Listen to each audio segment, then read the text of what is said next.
এটা যদি আওয়ামী লীগ থাকতো আজকে তাহলে এটা আমরা মেনে নিতাম যে সময় মতো চিকিৎসা না পাওয়ার অভিযোগ জুলাই যোদ্ধাদের। আহত ছাত্ররা চিকিৎসা না পেয়ে 4 জন ছাত্র বিষ পান করলেন। আমাদের এই গণঅভ্যুত্থানের স্টেক হোল্ডার হিসেবে কাজ করেছিল এই ফ্যাসিস্ট আওয়ামী লীগের বিরুদ্ধে।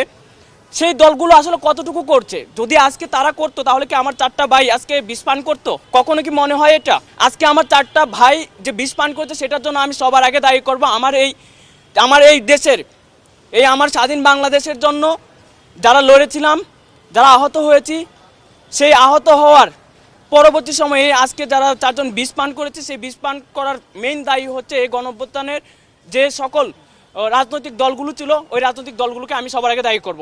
দ্বিতীয়ত দায়ী করব যে সরকার আমাদের রক্তের উপর দিয়ে গিয়ে রাজপ্রাসাদে বসেছে, তাদেরকে দায়ী করব।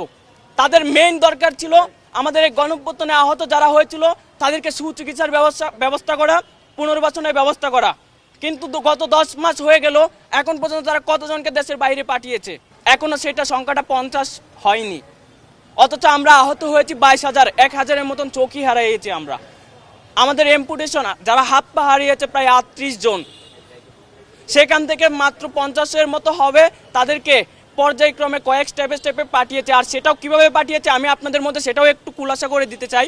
আপনারা জানেন যে আমাদের 5 আগস্টের বিজয়ের পর সেপ্টেম্বরের 20 তারিখ মেবি, এখন সেপ্টেম্বর 20 তারিখ পর্যন্ত বিদেশ থেকে বা উন্নত চিকিৎসা ধরনের কোনো ধরনের ওইরকম ব্যবস্থা করছিল না।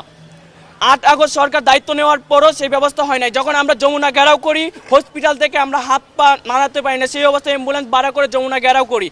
আমরা চিফ অ্যাডভাইজারের সাথে একটা মিটিং করি, সেখানে আমরা ওনাদের কাছে রিকোয়েস্ট করেছিলাম হাত জোর করে যে আমাদেরকে হাত পা পৌঁছে যাচ্ছে, আপনারা আমাদেরকে বাঁচান। আমরা এই দেশের জন্য লড়েছি। আপনি যে চেয়ারে বসেছেন সেই চেয়ারে আসার জন্য যে লাল গালিচা বিছিয়ে দিয়েছিল, সেই লাল গালিচাটা কিন্তু আমার ওই চোখ হারানো ভাইয়ের, পা হারানো ভাইয়ের রক্তের বিনিময়ে কিন্তু এখানে এসে বসেছেন। আমি ডিরেক্টলি ওনাকে স্পষ্ট করে এই কথাটা বলেছিলাম। ওনাকে আমরা বলেছিলাম যে আমাদেরকে 3 দিনের মধ্যে বাহির থেকে ডাক্তার আনতে হবে।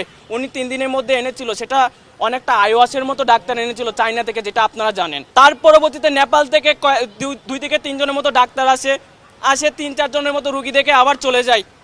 আবার আমরা যখন প্রেসার ক্রিয়েট করি অক্টোবরের 20 তারিখে মিনিস্ট্রিতে, সচিবালয়ে, স্বাস্থ্য মন্ত্রণালয়ে, সেখানেও আমরা প্রেসার ক্রিয়েট করি যে আমাদের পেশেন্টগুলো এখনও ক্রিটিক্যাল অবস্থায়, ওদের নানা ধরনের সমস্যা, কারো এখনও ইনফেকশন হয়ে যাচ্ছে, পা আবার কাটতে হচ্ছে। কেন? গণঅভ্যুত্থানের 3 মাস আপনাকে আমরা দায়িত্ব দিয়েছি। এটা যদি আওয়ামী লীগ থাকতো আজকে তাহলে এটা আমরা মেনে নিতাম যে